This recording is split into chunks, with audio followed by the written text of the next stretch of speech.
I am your host for this episode, what we are calling Ghosts and TITT Talks, Other Tales of the Supernatural. Ooh. The TITT can be here because it's 4 p.m. The sun is out. It's not spooky.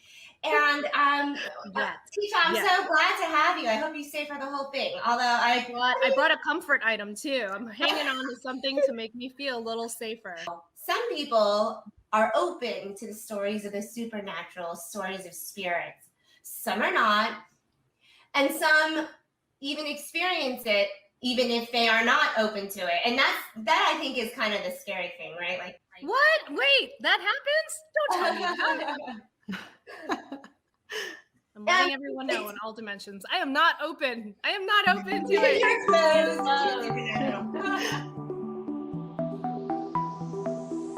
Four BFFs who grew from friends to fierce boss moms. Join us as we shoot from the tip as Asian American Pacific Islander women, discovering modern hacks for both surviving and thriving in this ever-changing mama world. Not quite TED Talks, but TITT Talks with your favorite girlfriends. So, the definition of supernatural as a noun is manifestations or events considered to be of supernatural origin, which is kind of repetitive, but whatever, such as ghosts. I don't know where I just Googled that and I pulled that and I copied and pasted it. So, that all makes sense to most people. And as an adjective, the definition is attributed to some force beyond scientific understanding or the laws of nature. So it's interesting because, between us four, some cultures really are down with the supernatural. It's just part of their daily life. I know that in the Thai culture, people just talk about ghosts and spirits like it's very a regular occurrence. Tilo, how about you? Yeah. Please tell us about the Chinese cultures and their belief in the supernatural. I don't actually know much. I grew up like watching all those Chinese zombie movies. I don't know if Tisha did, where it's like they're like ghosts and they're like this and they're just like hopping around. And then what you do is you like the super thing to like deflect them was that you put this like piece of paper on their forehead and it had some kind of Chinese saying on it. Yeah, and then they stopped being zombies chasing you. But like about the head. That's how you take out zombies too. You have to get them in the brain. Yeah. Anyway, but I don't know much about like stories, historical. Tila, question. Yeah. Do you remember there used to be this old theater on, I think it was on Valley, either Valley or Atlantic in Monterey Park. It was old theater. They tore down in like the mid or early 90s. Do you remember that old theater? So my mom, apparently, she told me this about 28 years ago. And I have never asked her since because I do not wish for her to clarify. I do not wish to hear the story, but it was the very first like sighting that my mom had of a ghost. She was in the bathroom. She was washing her hands. And when she looked up to the mirror, saw a head staring at her. And like, honestly, I can't tell you if it was my mom or my aunt at this point. It was just like the first ghost story that was ever told to me when I was like 4 or 5 years old. And like, ever since then, I was like, fuck this. That's a scary one. You just reminded me for the locals that grew up in the SGV though, the Rosemead area right off the 10 freeway where there is now a UFC. It used to be a Toys R Us. And the people that live in that area all talk about supernatural things happening, like in that Toys R Us. Yeah, when it was open. It's now a UFC gym. But like all the houses around there also have some energy about them. But sorry, that was a long UFC gym. Probably now, but do like a one-day workout and just see if we feel anything. Tisha would hate that. But we'll all be there with her. We'll You know what? I'd be open to that. I'd be open to something like, it's kind of like when you're on the Snow White ride in Disneyland. Like if I'm in the middle, I can tolerate it. Like let everybody else get the scares. Like have them go first. Yeah, I might be open to that if we all experience it together in a non-time. Isa, sorry if I interrupted. But Isa, can you please tell us about the Chamorro culture and their relationship with the supernatural, if any? we have a lot of legends. We have a lot of, legends in history that I feel like everybody, if you are Chamorro, then you believe in spirits and supernatural things. So we have a thing called Tatamona, and really it means the people before. So it really is our ancestors, and I looked it up, and like in pre-colonization Chamorro culture, they're actually there to help you, to guide you. You know, they're part of your family and they protect you. In war, or, it was tribal. So they really were there for your family. And anytime someone passed, you would, they lived in huts, you would bury the skull of the person who had passed in your like rafters, or whatnot. And that is your like guiding spirit. But as colonization occurred, the Catholic religion made it more demonic to believe in these types of things. And I think now this is like the logical explanation that I got from Guampedia. Okay. But now it's more like we have to ask our ancestors for permission to go into like certain areas of the jungle. This is their land. We're kind of trespassing type of thing. But then also, because of the colonization aspect, they can cause harm to us now, and we think that they can cause harm to us now. And I have firsthand experience of, being bruised after being at a carnival when I was like young. And, usually when you're bruised around your neck, or you get a pinch, and you get a bruise from that pinch and you have no clue where it came from, it's like, that's a tatamona. Like you probably did something to, annoy them, or, make them frustrated at you. So that is something that we have. And then we also have something called the duendes. It's a legend. It's like little fairies or little children-like people that like to play with children. And so they kind of like play with your child. And, there have been stories of children disappearing for days, or even just, disappearing. And no one knowing what happened. And I have a cousin who said this happened to, and it was for loads of hours. Like they were searching all day for my cousin, and she ended up just being, she felt, I guess when she was a child, she felt like she was only gone for maybe like 30 minutes, but she was gone like the whole day. And when she came back, she was saying like, oh, I was just playing with the children. I was just playing with the kids. And there were like no kids around, and they live close to the jungle. So those are called the duendes, and they're memory in a way, I guess the thought is. And I remember like my Nina, my godmother, like laying palm leaves around the boundary of her home so that I wouldn't, be by duende.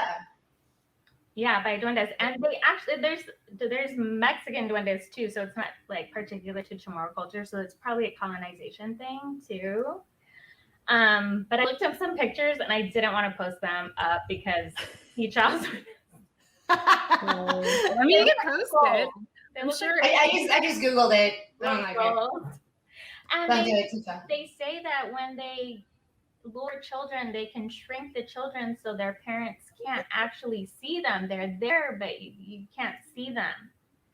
So Ooh, really interesting. it's creepy. Folklore. Those are only two things. There's a lot of other ones. But I have a really great story that I wanted to share. So you can tell me when it's a good time, but that's really related to my culture. Oh, okay. So this is hypothesis time, right? Well, we just thought this episode would be very fun because most of us here at TITT Talks have had supernatural or supernatural adjacent experiences, and we thought it would be fun to share them with you today. And, in speaking with other friends who are not TITTs, it's very interesting to see how people kind of open up, and they'll jump in and say, I've had these kind of crazy experiences too. And I love hearing about them because they're all so different, and they all just, they leave you feeling a little bit electrified, right? Like the hairs on your arms, which you don't have a lot of hair on our arms, but the ones that are there, they like stand up, right? Woo. Also, some people tend to associate the supernatural with scary, the word scary, which makes sense because because of how the ghosts and the supernatural are portrayed in movies. Like I don't like watching stories about ghosts and spirits. That's especially me. But it's also scary because it's the unknown, right? It can't be explained by science. So people like us, women like us, we're so used to having a very set day, control over most things in our life. So experiencing a supernatural event is, that's not in our schedule. How are we supposed to plan for that? I didn't schedule that in.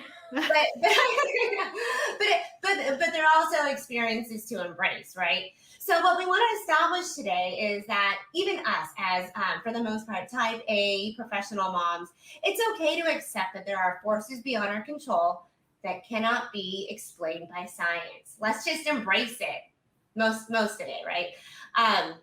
Also, if you've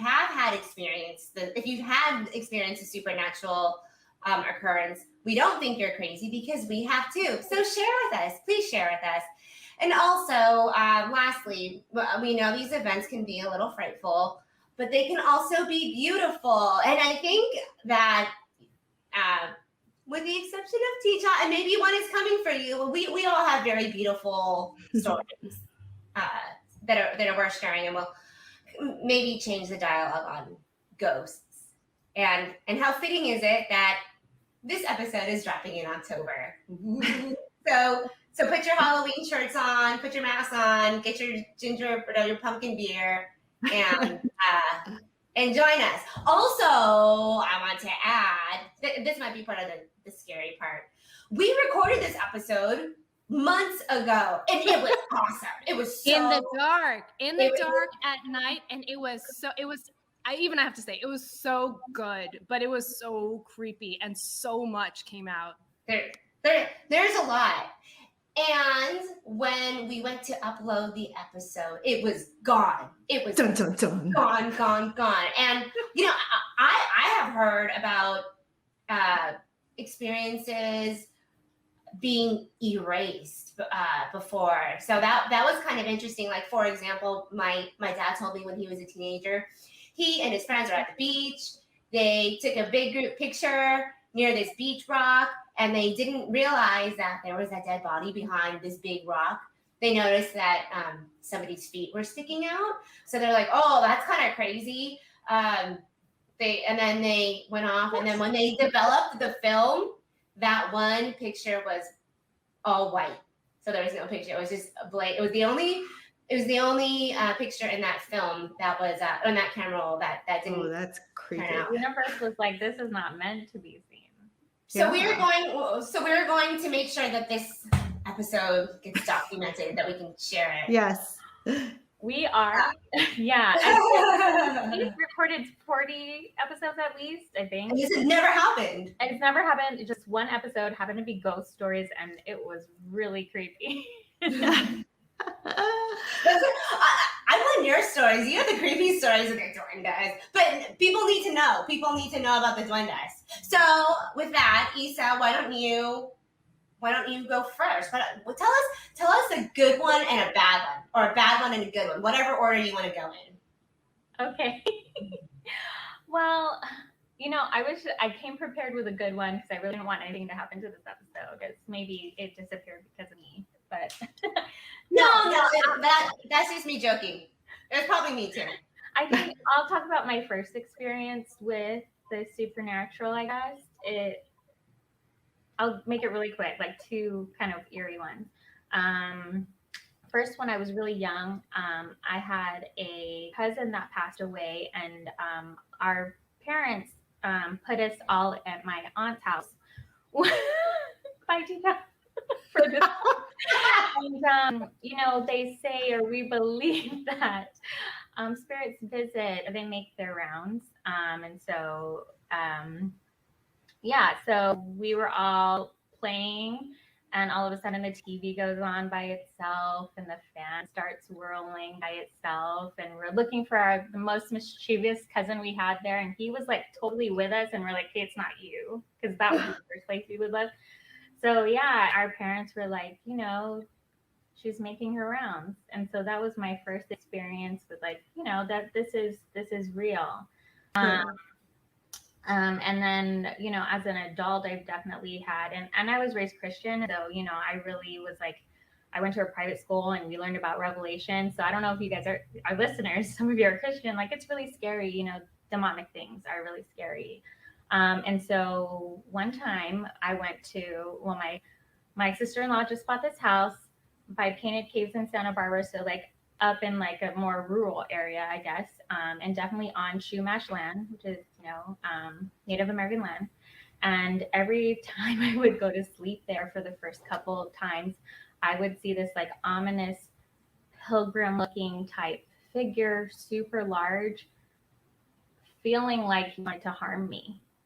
And so I really just thought, wow, this is probably some kind of, you know, missionary who, you know, the Native Americans had to come up against. Like literally I would see this ominous figure, dark figure in like a pilgrim type attire. I don't know how best to explain that. Yeah. Feeling like he wanted to hurt me and having like sleep paralysis, like trying to get up, you know? And so that actually was really crazy. But I know that, you know, I told Jake not to tell his family, but they're really great in energy and belief and faith. And so after, you know, the word was spread, prayers were said, and I can sleep there and have not had a bad experience since. So Did his mom sage the house? Was there sage? No, I don't. No, I think Christians are less sagey and more pray-y. It's about having faith. It's about having good energy, doing good. You know, to Jake, it's really like if you're, I don't think it was a testament to me, but he believes if you're not doing like the right things in your life to live your life, you know, as a good, faithful person, you are inviting more of those bad experiences in. I don't think that necessarily was it. I really think it was like the land we were on, whatever was experienced there in the past, just had never been like, you know, it was never like, we are here and you know, never prayed over, I guess. I don't want to explain the whole process. We're here and we bring peace and love and we're good people. You know, you're not welcome here, basically. But on a very good story note, I have like an amazing story and I might cry. My grandma just passed away. She was a month shy of turning 99. And, you know, my cousins each have their own experience with, I guess, a visit or a goodbye. But on the day that we buried her, this is very unique probably to her, but after leaving the mortuary or the viewing and on our way to the church, they made a stop at her house that she's lived in since I could even remember since I was born. And they pulled the casket in, and I'm going to show this picture right now. They pulled the casket in. Oh, I remember this. They pulled the car in kind of into the driveway. This is her house. And a cross formed in the cloud. Wow. And that's such a perfect cross too. I know. That's beautiful. Yeah. I mean, the funny thing about it is nobody noticed. Jake took this picture. This is me right here with my cousin. So we're just looking, they're opening the car door to take her out so she could say goodbye.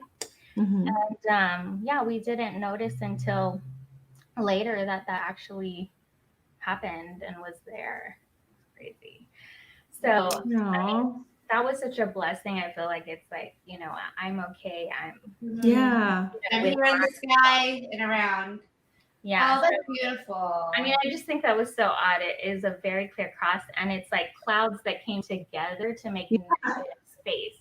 It's not a cloud shaped like a cross. So I think that was such a blessing for everybody to see that day. And Jake took a picture. Good job, that's Jake. beautiful. That's I know. beautiful. And we weren't gonna drive. We didn't even drive behind the casket like most people followed a procession. We went ahead, and then we were like, okay, let's actually wait for them and just see it happen. And so it was just really like we weren't supposed to be there. And yeah, I mean, nobody else would have gotten that picture if we weren't there in that perspective. Especially with an updated iPhone that can take a panoramic picture. Yeah. The stars aligned. I'm really glad he knows the features. He's always known the features. Yeah. As a TMZ He producer. had just upgraded his phone, which is, I'm like, if you had not done this, if we had not done that, like we would have witnessed this. Like I get to look at that picture and feel like that heaven presence, I think. Yeah. Oh, that's such a great sense of closure. Yeah, for sure. Because, yeah, I know you were missing your grandma too. So, Yeah, that always brings me peace, I guess. yeah, that's amazing. Thank you Thanks for sharing. You're welcome. And now with our listeners. Who are Yeah, probably you know what? crying. Maybe that was meant to happen, that the other episode got lost, because this wasn't in the story, didn't happen. Yeah, Mhm. So, that's so true. Yeah. Okay. Well, thank you, Isa. Tilo, your stories always get me. I'm gonna My hairs are standing up already. I'm gonna start with something that you reminded me of yesterday. Back when I met Dave, my husband, in 2006, we lived on Eddy Street in the Fillmore district of San Francisco in this 3-bedroom apartment. And my room was upstairs. And I don't know if you guys have ever experienced that feeling of like something in the room and sort of like overpowering you. Like there was so many nights where I just got creeped the fuck out. Like I couldn't get up out of my bed even though I wanted to. And that's sort of like, I don't know, maybe that parlayed into me sleeping in Dave's room and the relationship continuing. But it is interesting that was was to put you guys together. maybe it was a matchmaker. Evil that brings love. But it is interesting that, you know, sort of the beginnings of our relationship had some sort of supernatural presence to it, because later on, and this might be a creepy story, but I'll share because it is beautiful in the end. Back in, I can't even actually remember the year. It might've been 2009, 2010. We were back east visiting Dave's mom and his brother, because Dave is from New York. And unfortunately, on Christmas Eve, his brother passed away in his sleep. He died unexpectedly, and we woke up. We were in a downstairs bedroom, and Michael, his brother, was upstairs, and we woke up to his mom screaming because it was the middle of the night, and she had found his body, and he was already rigor mortis had already set in. And with people that are of the Buddhist culture, they believe in, I don't know, because I'm not Buddhist, I can't explain this well, but there's chanting that happens that helps them move on to that next phase of their life after they've passed. So there's like hours and hours of chanting. And, you know, after he passed, people immediately came over, there was chanting, and, you know, the body was eventually taken out. So what followed that night as we were trying to go to sleep was the very first, like, you know, first person supernatural experience that I've had. We were trying to sleep. It was the middle of the night, and the phone kept ringing. Lights were flickering. And every time we picked up the phone, or Dave picked up the phone, there was nothing but static. It was just this sound, you know? It was like 3 a.m, and the phone kept ringing incessantly, like just would not stop. They'd pick it up, stop, and it ring again. And Dave finally said into the phone, he says, "Hey, Mikey, you know, we know it's you, and we know you're okay, and we want you to be okay, and it's okay to let go." And literally after that, there was no more phone calls. Like, it just stopped. And it was like, you know, I think back on it and I'm like, shit, that's crazy. Like, you know, like that we like lived through that. But it was a really crazy experience. And I think for me, it really solidified for me that there is like this bridge into the afterlife. And you mentioned it earlier, Chuk, and I didn't really have a response, but like in Chinese culture, you have these altars depending on what you believe in. And when people pass, in Chinese cultures, there's fruit and there's incense, and you really believe in the sense of like, there is somebody there is somewhere that they go in the afterlife.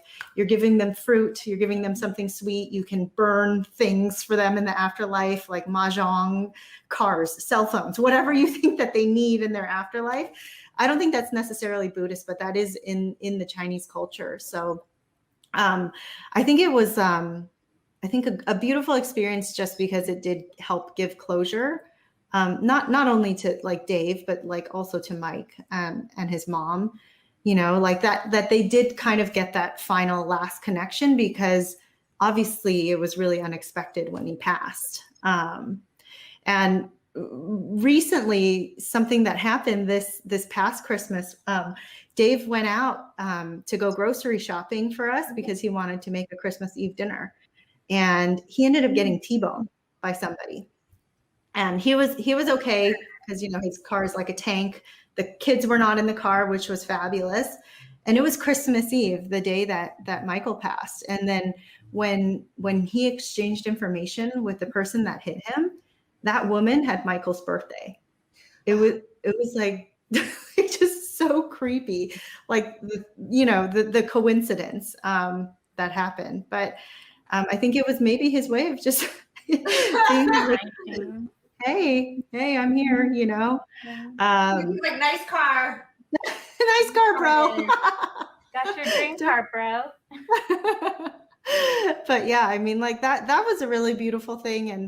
And that was like, super supernatural where I've experienced. But separate to that, I don't know if you guys have ever done this, gone to a medium, gone to a fortune teller. My mom, when I was 21, we were about to leave UCLA. I was going into the professional world. She scheduled me this $350 session with this man who only spoke Cantonese. And it ended up being a recorded on cassette tape call. They asked for the time of birth, the day of birth. And he basically had this like pink sheet of ledger sized paper, and he goes through all these like different subjects that he wants to talk about. What's your life going to be like when you're younger? Like, what phase is the best? Are you going to be wealthy? What's the best career for you to have? There's a lot of things that he went through that I didn't understand. And just recently I had my dad translate it into English for me so I could fully understand it. One thing that I left that session knowing was that my mom said to me, she said, he said, if you're going to have a girl, she'll be in between. You'll probably have 2 boys, right? So for the whole of my life, I was like, okay, like if I ever have kids, like, it's possible I might have 2 boys. When my dad translated it for me this past year, the guy, and I don't know why my mom, she could have been saving me from the truth of what he said, or maybe she just didn't understand what he said himself. But the man literally said, be careful when you start having children. You're going to have 3 pregnancies. 1 will not make it. And you'll have 2 live births. And that is exactly what happened. Like before we had Tessa, I had a miscarriage, which you guys know, like was really difficult for me to process just emotionally. And it is just wild to me that he literally verbatim said that. And it was there on this cassette tape all this time. And I didn't know. And I didn't know until just this past year. But yeah, I mean, I have other stuff, but in the interest of time, like I'm going to pass the torch. But yeah, hopefully you guys enjoyed those 2 tidbits. I think those are like super great stories. And then also it just means we're going to have to do this again. No, we have so many stories. Sorry, Tisha. Maybe Tisha will in the future. I don't want to wish that on you. I take it back.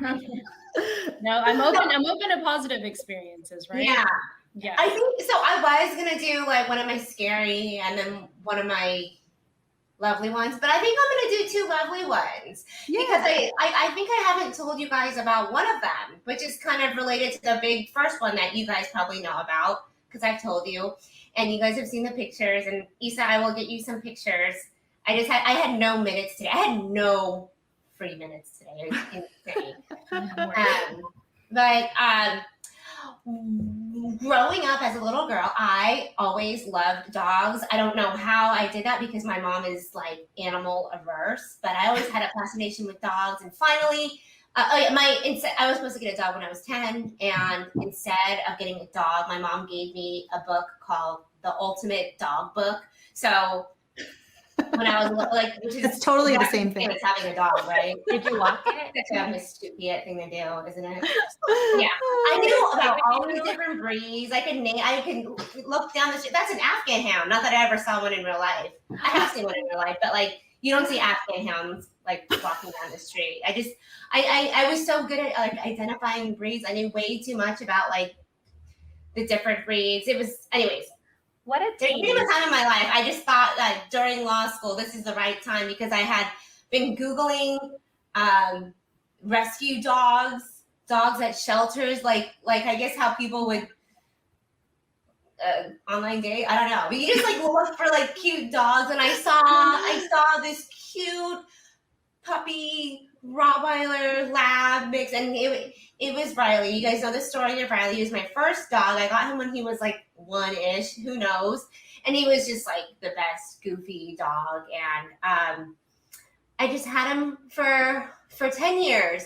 And when I started dating my now husband, as you all know, Glenn was like in his super bachelor, like he bought expensive clothes and only could worry about himself. But what was redeeming about him was that he was early on in our relationship, he was like, okay, you can bring your dog over. And I was like, oh, okay, sure. And he's like, I just know it's a package deal. And I was like, it totally is.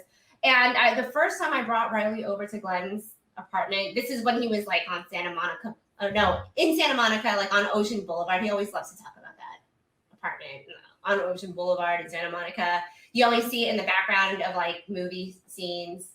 I don't know. And it is very fun. Anyways, first thing Riley did when he got in the apartment was like sniff around, and Mark. Then we like went out for lunch. We didn't bring Riley with us, but it happened to be a windy day. Then Riley like scratched up his door. Oh God. It was not a good first introduction. However, by like the third time Riley went over, he won Glenn over with his personality, and Glenn would be like, "Riley, get in the bed with me. You get here and cuddle with me right now." It was really cute. Anyway, so Riley also became Glenn's dog, obviously. And like as much as I loved Riley, like Glenn really loved Riley. Like he's my dog. He's mine. I found him. But in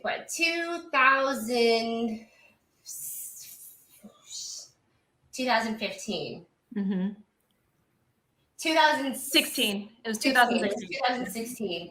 Riley passed away, and it was a little bit unexpected. I mean, he was a little older, but it was cancer that had built up. And, with dogs, they usually say, like, once they hide their pain and once it's diagnosed, it's just too late. And that's kind of what happened with Riley. So we lost him in, like, a matter of, like 1.5 days, and you guys were there. Oh my God, that was so traumatic. The poor Riley, and even Isa. I still remember you saw us as we were like right before we put him to sleep at our house in our arms. It was such a sad but kind of beautiful moment. I'm glad we got to be with him. But after that happened, I was sad, but Glenn was so sad. He was so sad. Yeah. It was just all sadness all day. And I had to be like, okay, he's happier, he's no longer in pain. But just Glenn took it very hard. And we eventually we had him cremated through one of those services that takes the dog and brings back the ashes in a box. And that happened probably 2 weeks after he was cremated. We got his ashes back, and the idea was to spread his ashes at Dog Beach, because that's where Riley loved to go, in Huntington Beach. And when we got his ashes back, Glenn was just like, I'm going to hold on for a little bit longer. I'm just going to hold on for a little bit longer, and then we'll let him go. So when it was finally the day to go to the beach, it was surreal. I mean, I've never done that, and I'm lucky enough to say that like no one that I've been close to has passed away, so I've never really dealt with death. But I mean, until Riley, we spread Riley's ashes at the beach, and then we went to went back home, had the rest of our day, and went to sleep. And it was, I'd say like it felt a little bit lighter, right? There was a little bit of weight taken off. Anyways, I probably 2 days after that, I remember in the morning, Glenn, looking at his phone and smiling, right? And it was because in our house that we were renting at the time, we had a Nest Cam set up to secure our house, right? So we would get notifications if there was movement, right? If someone walked by, he'd get a notification on his phone. So 2 mornings after we spread Riley's ashes at Dog Beach, Glenn is looking at his photo, and he has all these notifications of movement, and he opens the pictures, and we have the snapshots of each moment that there is movement noted. And I want to say, like, from midnight till 5 a.m., there's just, I'm totally using this term, an anomaly, a light anomaly that's just flying around the living room in the areas that Riley used to go. It was like 1 o'clock, 12, 1, 2, 3, 4, 5. And at 5 a.m., it's that anomaly is like going out the window. You guys will all see this. We'll post the pictures, but it was just almost like an orb, an aura. It was the spirit orb, right? And it was, we've never seen anything like that before, because I mean, people ask, was it just dust? Is it just like a car light shining through? And it was nothing like that. And we never had we never had notifications of just like car lights or dust flying through the air. And we believe it was Riley, and it was Riley. There is just nothing else it could be, and it can't be explained by science, right? But it just adds up. And after that, after Glenn saw that, he just got totally lighter. He just was so happy and relieved, and he was like, okay, well now Riley's free and up in the air. Oh gosh, this is going really. I'm gonna say this really quick. My next related story. As I've said, Glenn took Riley's death really, really hard. And he said he would always try to look for Riley in his dreams. Oh my God, I'm gonna cry. So Riley passed away, and I also got pregnant that year with Kai. As you guys all know, you guys were like there for all these life events are, associated with big parties. It seems like big parties, big trips. But Glenn said he would always look for Riley in his dreams. And he said the first time that he saw Riley in his dream, they were at Dog Beach. And then, Glenn was interacting with Riley. And he said he was so happy, and he started crying. And his tears were falling. And once it hit Riley on the head, Riley turned into a little boy.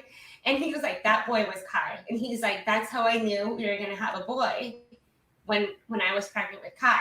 So sure. I remember when we were like talking about, what is it going to be? You had that cake party. Did you know that the story behind it? That it was his dream? I didn't know that yet. Yeah. So that's why he was like, he was so sure. And I remember at our gender reveal, like, he's like, all you people are wrong. All the people who guessed her, he was, you guys are wrong. And it was funny because when it was Casey, when I was pregnant with Casey, he's like, I have absolutely no idea what this is. No dreams, nothing. So yeah. I'm surprised I haven't told you guys that before. There's just so much going on. Kai's middle name is Riley. Very fitting, right? So Riley is Kai. I mean, that's what Glenn believes, at least. But I wonder But yeah. if at some point Kai will be like, he'll be a little older and you'll be like going like this and he'll be like, are you thinking of Riley or me? And you're like, oh, Totally Riley. we'll talk about Riley all the time, and he asks questions like, "Oh, was Riley nice?" And like, one day we'll tell him that story about how Glenn saw him in his dream and how Riley turned into Kai. That's So beautiful. yeah, That's beautiful. oh, thank you. I was crying. I'm snorting. Oh. But for all of our listeners out there, thank you so much for joining us and listening to our experiences of the supernatural. If you guys have had any similar experiences, not that they would be similar, but just, extraordinary experiences, please share, because we want to know and we want to talk about them. We can talk about them forever. We have more. So yeah, we need to have a part 2, right? Part 2 is coming up. But there's more to talk about. I have a scary one that's so good that you guys don't know yet. Only Kirsten knows about it. Hi, Kirsten.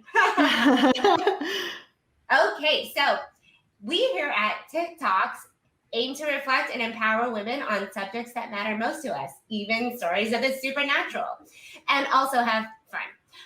Be a part of our growing family and get a sense of how we and other women survive and thrive in this world by following us on Instagram at TITT_Talks and getting on our email subscriber list, which is renewed and revamped. Review us on iTunes or email us suggestions at tittalks@gmail.com. You guys can very easily find us on Google. So, anyways, thanks, girls. That was really fun. I look forward to the next session. And you, teacher, I'm glad you stayed to the end. Thank you. Thanks Go, for girl. making it so joyful, guys. See you soon.